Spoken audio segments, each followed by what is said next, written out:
So, have you been watching Rupert Lowe's socials? Well, if not, here is the scoop. And for anyone who doesn't know, Rupert is an independent MP for Great Yarmouth, having left Reform in July 2024. Now, Rupert has been digging through asylum related government contracts, and one in particular has stood out to him. It's a contract worth £1.59 billion for something called Provision of Bridging Accommodation and Travel Services.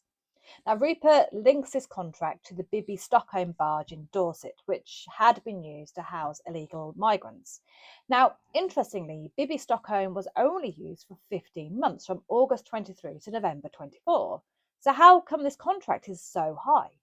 I mean, the contract does include a long list of required services, daily menus, cabins cleaned twice a week, laundry with a 48-hour turnaround, and information packs about the local area, assistance with registering for GP and dental services, transport to and from medical appointments, and a programme of recreational activities 7 days a week, including things like football, gym sessions, and educational programmes.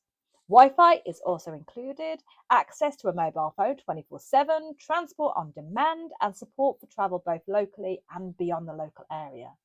The documents also include guidance on avoiding unconscious bias and ensuring that the interests of service users are prioritised, of course.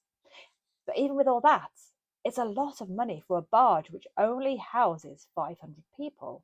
I can only assume that there were other sites under this same contract. Now, Rupert has rightfully questioned why such a large contract was awarded to one company. How did the procurement process work and why so much of the documentation is redacted? He notes that the contract was awarded in February 2023 when Suella Braverman was Home Secretary and Robert Jenrick was Immigration Minister. Now, he says he has put questions to the Home Office about how these decisions were made. Now, Rupert's point is that billions of pounds of taxpayer money has been spent on accommodation and services for people who have arrived in the UK illegally. And he believes the public deserves transparency about how these contracts were awarded and why they include the provisions that they do.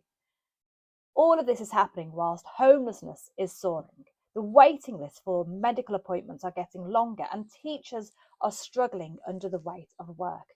I mean, surely this money could be spent better elsewhere for people who are here in this country legally. I mean, what do you think? Do you think these findings raise legitimate concerns about government spending and priorities, or do you see it differently? Let me know your thoughts.